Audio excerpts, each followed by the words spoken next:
So Scott Salvadore of the USA Mullet Championships, thank you so much for joining me. Now, I want to know, how did this mullet come together? Because the mullet you have is absolutely epic. Thank you, sir. We are on this is my second mullet. So my first mullet I was growing about 4 years ago. I started growing. I had the same haircut as everybody else, similar to yours. Mm-hmm. I'd get high and tight, nice fade. I got tired of it. I felt like I'm more of a unique character, and I got tired of looking like everybody else. So I didn't have plans for a mullet. I just started growing my hair out. I like the trucker cap look with your hair coming out the back, but my hair never grew to how I liked it. So my stepbrother gave me tickets to the Daytona 500 in 2018 or 19, I forget the year. But I said, wow, I'm going to cut my hair into a mullet. And I did it. And as you can see, I still got a fade. And it worked great. The reception I got from it, everyone's like, yo, sick mullet. And I was like, man, this is really my kind of thing. I love it. Kept growing it and growing it and growing it. And it became, the mullet's become a lot more popular lately. My barber, Justin Sear at the shop in Mechanicville, I was his first mullet. And since then he's done about 1,000, he says. So, wow. I feel like I brought it back a little bit. Now, you're saying this is back in like 2018 or 2019, right? Somewhere in that range you started growing it? Right. I started growing 2018. Yeah. I wasn't going to be a mullet necessarily to begin with, but that's where it's led us. Now, I ended up doing the same sort of thing, which is why I was so excited to see your mullet. And we actually talked about this a few weeks ago as well. The whole mullet that you've been growing out and everything, because this whole USA Mullet Championships thing is incredible. Going through and seeing the photos of everybody and whatnot. I actually grew a mullet for about a year or so during the pandemic. It started mostly because I always wanted to have a mullet, and then it was like, all right, well, it's kind of hard to get a haircut at this point. And then I'm like, you know what?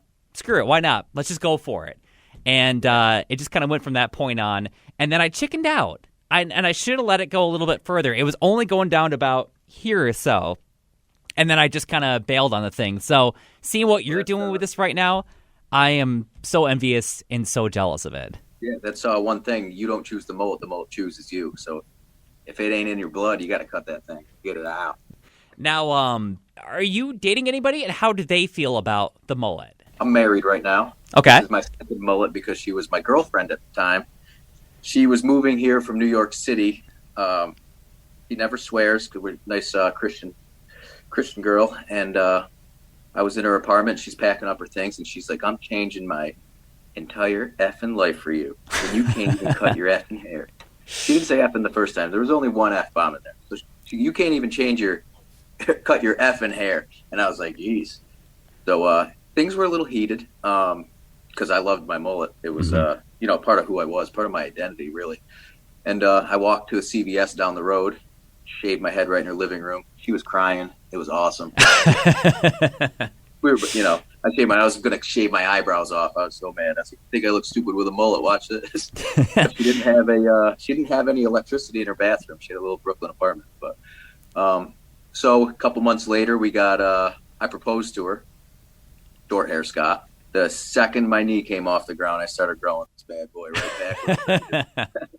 Once you got locked down, she can't change her mind at that point. So can't change her mind anymore. I got married with a little mini mullet. So her Facebook post was to announce our wedding was married to the mullet. So she's gotten over it, and she's actually she realizes it's part of who I am. So how did you get involved with the USA Mullet Championships? Did you find out about it? Did somebody tell you about it? I kept getting tagged in news articles about a live mullet competition in Buffalo. It was on September 3rd, and I couldn't go to Buffalo. My wife's 30th birthday was this year, so we like to travel out of the country and whatnot. Mm-hmm. So I knew I wasn't going to be home that week. We didn't have any plans set in stone yet. So I went to their website, saw if they had any other competitions, and they had one in Indiana. That was the next day was a NASCAR race. I'm a big NASCAR fan, so I thought it was like, wow, this is a great opportunity. I could do, two birds, one stone, get a mullet contest here and go to the NASCAR race the next day, make a nice weekend out of it. But they did not pick me. So I'm holding on to that grudge still. And that's why I'm coming for that trophy.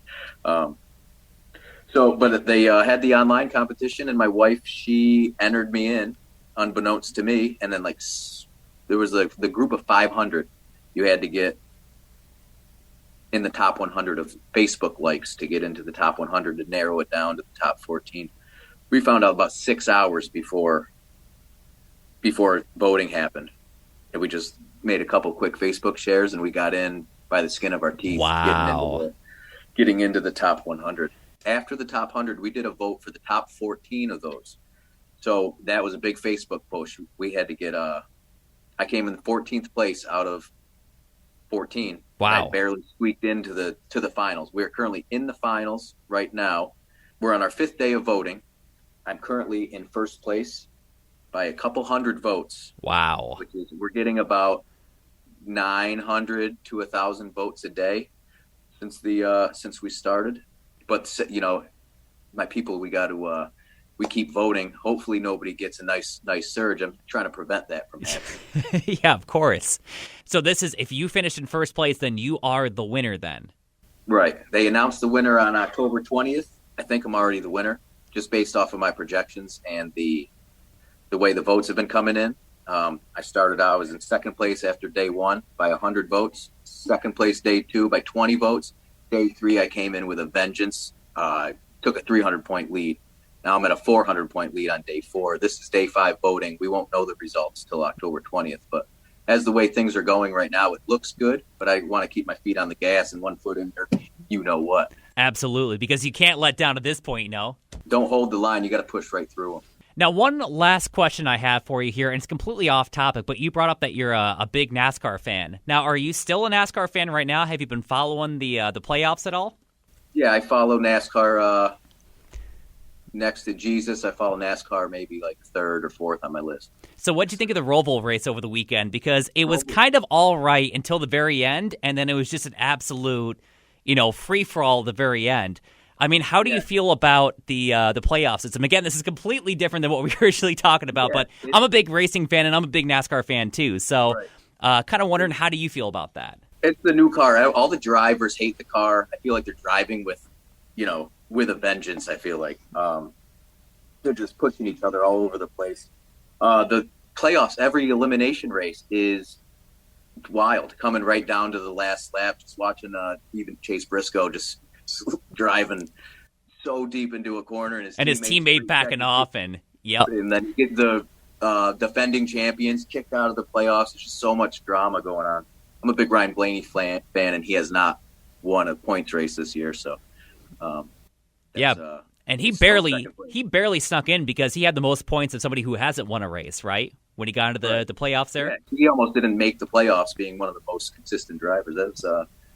It's an interesting year. I do like the playoffs. A lot of the old guys, they're like, "Oh, playoffs are terrible." I think it's it's good entertainment. At the end of the day, it's entertaining TV. So, who do you think is going to pull it off? Not who do you want, because obviously I know you want Ryan Blaney to do it, but who do you think is going to become the champion this year?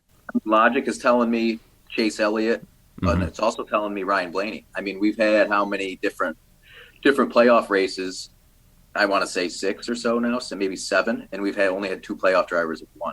Yeah. So we could have the round of 8 is going to have no playoff drivers winning again. The championship race, a playoff driver doesn't need to win the playoff race. Ryan Blaney could be pointing himself in there. He's in second place in the standings still without a win. So. Yeah. So it really depends on whoever's going to do the best at Phoenix again at the end of this year. Yeah, that's going to be my celebration for this mullet. I think I'm going to go to Phoenix. Oh, you should. I always said every year I'm a big Team Penske and Chase Elliott. So every year I'm like, at top 4. If the top 4 are these X amount of drivers, I'm going to go. And Ryan Blaney hasn't made the top 4 yet. So now back to the Mullet Championship. What do you get for winning the Mullet Championship? Is it just pride, or is there an actual prize connected with that?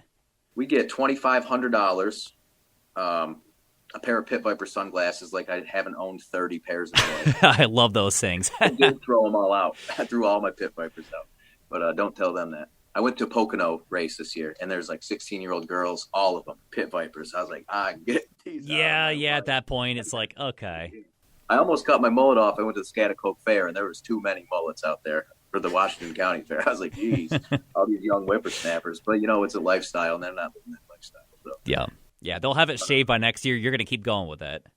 Yeah, this thing's coming back bigger and better every year. So, yep. The notoriety and the glory. Really, Yeah. what it comes down to. My wife is a very good branding agent. She will be reaching out to people, try to get me in some once in a lifetime opportunities. I feel like that'd be great. Maybe even get invited to the race in Phoenix for NASCAR. So some of the kids competition, they were throwing first pitches out in baseball games. You know, if that could happen, I feel like I'd do a lot for myself too. Yeah, maybe you can get a first pitch at like a Valley Cats game or something. Yeah. Yeah, we'll have our people talk to their people and figure something out. Yeah. You know, the notoriety, I think, you know, I didn't get it. Everyone's making fun of me. You're getting all the attention you have always craved your whole life. All my friends have known me for a long time. So, Well, Scott, soaking it in. thank you so much for taking the time to chat not only, of course, about the Mullet Championships, but, you know, a little NASCAR discussion there as well. And best of luck getting in all those votes tonight for the USA Mullet Championships. Yeah, we got to get in there. We got to get as many votes as we can. I'd like it so I don't have to worry going to sleep tonight, because I'm not going to be able to find out for 8-9 days if I win or not. I feel good now, but you never know.